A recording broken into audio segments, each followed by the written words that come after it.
Apostrophe हम देखते हैं, ठीक है। अभी हमने पर्सनाफिकेशन देखा कि पर्सनाफिकेशन में जो है एब्स्ट्रैक्ट आइडियाज का प्रयोग जो है किया गया है। एब्स्ट्रैक्ट आइडिया जो है फिजिकल रूप में दिखाई देते हैं, ऐसे पोएट्रीज जिसमें एब्स्ट्रैक्ट आइडियाज को ऐसे प्रदर्शित किया जाता है जिसमें कि फिजिकल रूप हो, मूर्त रूप हो, शारीरिक रूप हो, ऐसी चीजों को पर्सनाफिकेशन में रखते हैं। अपोस्ट्रोफी भी कुछ इसी तरह का है, एड्रेस थोड़ा बहुत वो पर्सनाफिकेशन को करता है। अंतर इसमें क्या होता है, अपोस्ट्रोफी को पहचानने का सीधा सीधा मतलब ये है कि अपोस्ट्रोफी में बताया जाता है इसमें किसी भी डेड पर्सन को विच है एक्सपायर्ड, ठीक है, किसी भी डेड पर्सन को, डेड एनिमल को, डेड थिंग को या किसी तरह की एब्स्ट्रैक्ट आइडिया हो, ठीक है, उसको यहाँ पर ऐसे प्रदर्शित किया जाता है कि वह एलिव हो यानी जीवित हो, उपस्थित हो और समझने की क्षमता उनके अंदर हो, यानी कि वह हमारी बातों को अच्छे से सुन सकते हो। यदि इस तरह के व्यवहार आ रहे हैं तो वहां पर फिगर्स ऑफ स्पीच अपोस्ट्रोफी होता है। परिभाषा इसकी देखेंगे, an apostrophe addressing a dead person, an animal, a thing or abstract ideas as if it were present alive and capable of understanding. मतलब कहने का ये है कि यहाँ पर हम डेड बॉडीज को, एनिमल्स को, थिंग्स को या एब्स्ट्रैक्ट आइडियाज को ऐसे रिप्रेजेंट करते हैं कि जैसे वो उपस्थित हो हमारे सामने, एलाइव हो, जीवित हो और हमारी बातों को पूर्ण रूप से क्या कर रहे हो, सुन रहे हो, ठीक है। और दूसरा चीज है अपोस्ट्रोफी में साइन ऑफ एक्सक्लेमेशन। एग्जांपल में साइन ऑफ एक्सक्लेमेशन जो है डेफिनेट प्रयोग किया जाता है, ये भी आप जो है मेंशन कीजिएगा, ठीक है। जब एग्जांपल दे देगा और एग्जांपल में आपको figures of speech find out करना हो तो वहां पर आपके लिए एक अचूक औषधि है जिसका प्रयोग आप कर सकते हैं। आप जो है सीधे साइन ऑफ अपोस्ट्रोफी यदि दिख रहा है तो आप उसको अपोस्ट्रोफी कर सकते हैं। ये साइन ऑफ एक्सक्लेमेशन होता है जिसका प्रयोग जो है अपोस्ट्रोफी में कंटिन्यू किया जाता है, ठीक है। एग्जांपल देखिए, वो death where is the sting, ठीक है, यानी यहाँ पर जो है डेथ जो है उसको ऐसे नरेट किया जा रहा है, ऐसे उसको बताया जा रहा है, बुलाया जा रहा है जैसे कि वह हमारी बात को सुन रहा हो, हमारे सामने खड़ा हो और हमारी बातों को समझ रहा हो। उससे सवाल जवाब किया जा रहा है, वेयर इज द स्टिंग, यानी तुम्हारे डंक तुम्हारे कहाँ है, ठीक है। दूसरा एग्जांपल देखिए, ओ ग्रेव, यानी कि ऐसे व्यक्ति जो मौत की कब्र में सो चुके हैं उनकी बात की जा रही है। वेयर इज द विक्ट्री, यानी आपने क्या किया अपने जीवन काल में, ऐसी चीजों को जो है दर्शाया जा रहा है। तो कुल मिलाजुला के अपोस्ट्रोफी ये बताने का प्रयास किया जाता है अपोस्ट्रोफी में कि डेड बॉडीज होते हैं, एनिमेटेड इफेक्ट्स होते हैं, उनको ऐसे रिप्रेजेंट किया जाता है कि जैसे they are capable of understanding, they are alive, they are present, ठीक है। नेक्स्ट हम देखेंगे, इसमें कोई दिक्कत नहीं होनी चाहिए। नेक्स्ट हम देखेंगे ऑक्सीमोरन। ऑक्सीमोरन शब्द जो होता है इसका प्रयोग जो है विरोधाभास के लिए किया जाता है, यानी कि दो बातें होती हैं और वो दो बातें दोनों एक दूसरे के बिल्कुल विपरीत बात करती हैं, ऐसी चीजें जो है ऑक्सीमोरन में विशेषता प्रयोग किया जाता है।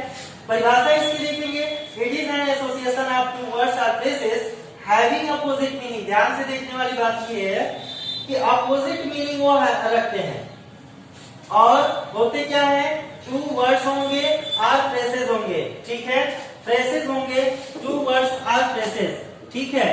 तो यहाँ पर दो वर्ड या फ्रेसेस जो होते हैं वो अपोजिट मीनिंग यानी एक दूसरे के विरोधी मतलब रखते हैं। एक कुछ अलग बात कहेगा तो दूसरा अर्थ जो है बिल्कुल उसके ठीक विपरीत निकलता है। एग्जाम्पल में देखेंगे, ऑक्सीमोरन का एग्जांपल है, this is an open secret. सोचने वाली बात है कि है सीक्रेट, रहस्य भी है और ओपन भी है, खुला हुआ रहस्य है। तो यहाँ पर ऐसी बातें एक दूसरे के विरोधाभासी होती हैं जो ये प्रदर्शित करती हैं कि यहाँ पर जैसे ओपन शब्द और सीक्रेट शब्द यह दोनों एक दूसरे के विपरीत हैं। ओपन मतलब खुला हुआ, सबको जानकारी है, और सीक्रेट मतलब रहस्य, यानी पार्टिकुलर व्यक्ति के पास इसकी जानकारी है। और इसमें कह रहे हैं कि नहीं, दोनों व्यक्ति दोनों चीजें हैं, यानी ओपन भी है और सीक्रेट भी है। ऑक्सीमोरन का ये कंडीशन बनता है। दूसरा एग्जांपल देखेंगे, love is bitter sweet. Bitter मतलब तो जानते हो ना, तीखा मिर्चा कड़वा होता है, हाँ, और स्वीट मतलब तो बहुत अच्छे से जानते होंगे। यहाँ पर बिटर और स्वीट यह दोनों एक दूसरे के विरोधाभासी हैं। कड़वा है और मीठा भी है।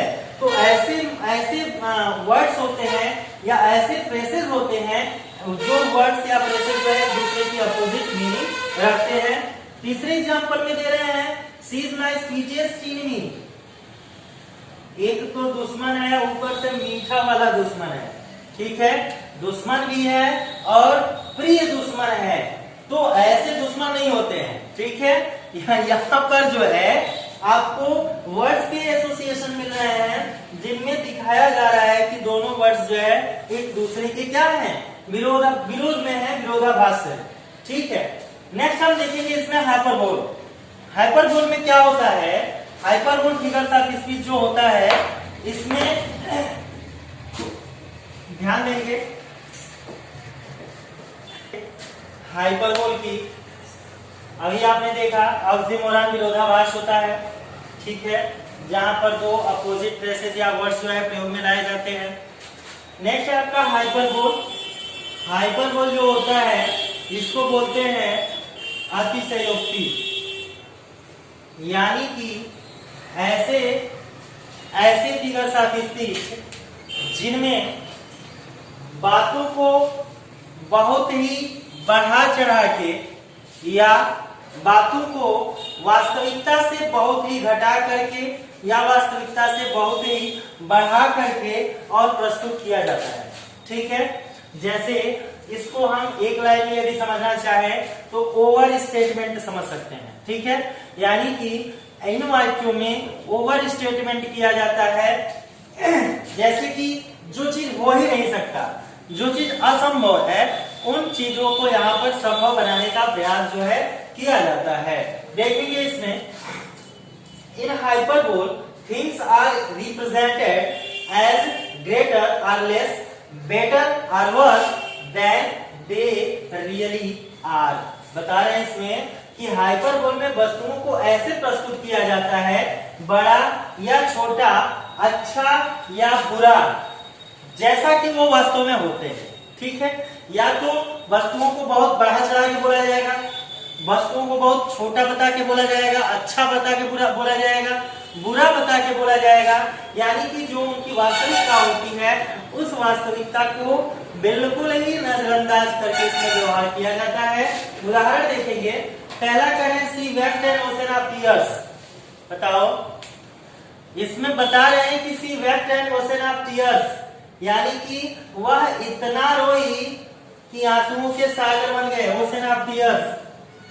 भैया हमारे वहां सूखा पड़ा है, खेत में फसल सूख रही है, कोई रो के फसल को हरियाली ला दे। असंभव बातें की जाती है इसमें, जो चीजें संभव नहीं है वो उन चीजों को यहाँ पर प्रदर्शित किया जाता है कि she wept and ocean of tears, यानी कि बातों को बहुत ही लंबा चौड़ा बताया जाता है, बढ़ाया जाता है। दूसरा इसमें देखेंगे, rivers of blood flowing battlefield, यानी कि बताते हैं कि अभी खून की नदियां बह जाएंगी। बता रहे वही चीज कि युद्ध क्षेत्र में, इन बैटलफील्ड, युद्ध क्षेत्र में रिवर्स ऑफ ब्लड, खून की नदियां फ्लोड, बह गई, यानी युद्ध क्षेत्र में खून की नदियां बह गई, यानी कि व्यक्ति का जो मिनिमम, एक व्यक्ति के शरीर में मिनिमम जो खून का प्रतिशत होता है, बायोलॉजी में बताएंगे, उस हिसाब से भी यदि हम काउंट करें तो 5-6 हजार लोग यदि मर रहे हैं तो थोड़ा बहुत ब्लड जो है इधर उधर बिखरेगा, दिखाई देगा, ठीक है। लेकिन यहाँ पर उन चीजों को ऐसे एक्सप्रेस किया जा रहा है कि जैसे एक नदी है जो सिर्फ खून की ही है और बह रही है, यानी कि बातों को यहाँ भी ओवर स्टेटमेंट से दिखाया जा रहा है। ठीक है, तो हाइपरबोल में क्या होता है, ओवर स्टेटमेंट ही प्रयोग किया जाता है। नेक्स्ट देखेंगे, एंड आउट ऑफ जॉय, खुशी से, बहुत प्रसन्नता से, हिज हार्ट, उसका हृदय, जंप्ड आउट, भैया वो जी कैसे रहा है सोचने वाली बात है हाइपरबोल में कि एंड आउट ऑफ जॉय, बहुत खुशी के मारे हिज हार्ट यानी उसका हृदय, जंप्ड माइल्स हाई यानी मीलों ऊंचा उछल गया, यानी हृदय जो है मीलों ऊंचा उछल गया खुशी के मारे। यहाँ पर एक्सप्रेस करने का जो तरीका है, बताने का जो तरीका है, वो तरीका जो है वास्तविकता से कोसों दूर है, वास्तविकता से बहुत दूर है, क्योंकि ऐसा संभव नहीं है। फिर भी काव्य की सुंदरता को बढ़ाने के लिए ऐसे वर्ड्स जो है इस्तेमाल किए जाते हैं, ऐसे फ्रेसेस, ऐसे सेंटेंसेस का प्रयोग किया जाता है, वही तो फिगर ऑफ स्पीच होता है।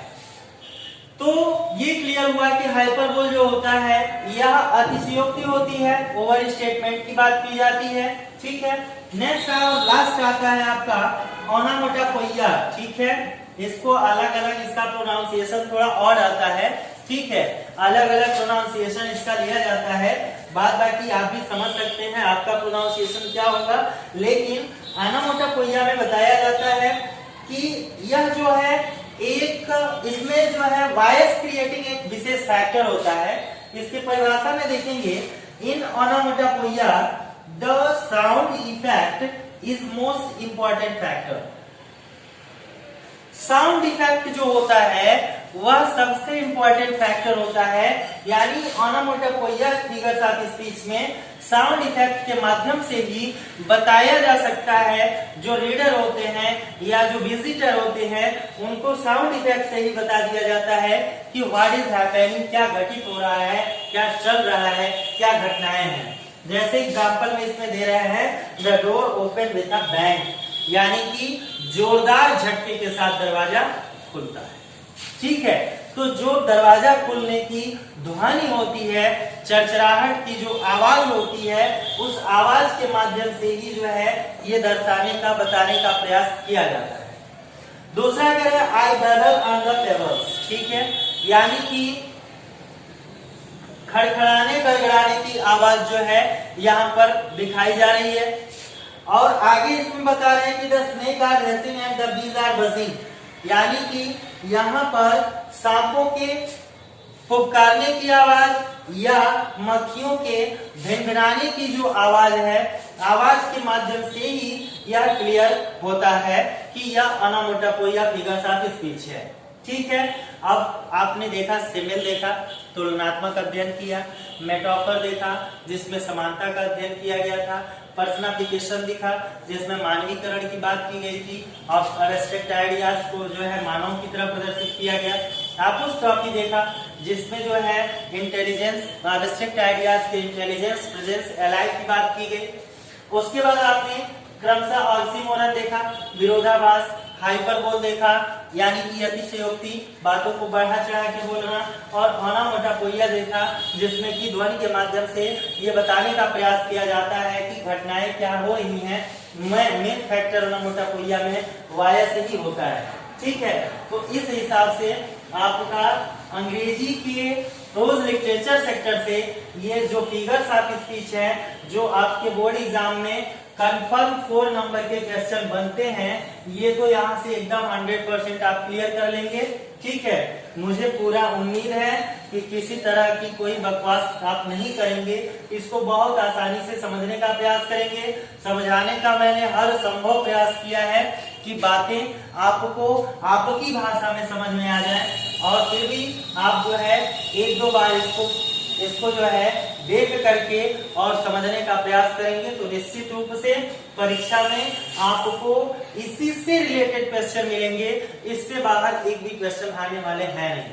ठीक है, तो यहाँ आपका फिगर ऑफ स्पीच जो है 4 नंबर का तैयार है। यदि आप इसको मन से तैयार कर लेते हैं तो इसकी गारंटी मैं क्या पूरी दुनिया दे सकती है कि इसमें से आपको 100% मार्क्स जो है 4 नंबर के मिलने वाले हैं। थैंक यू, धन्यवाद।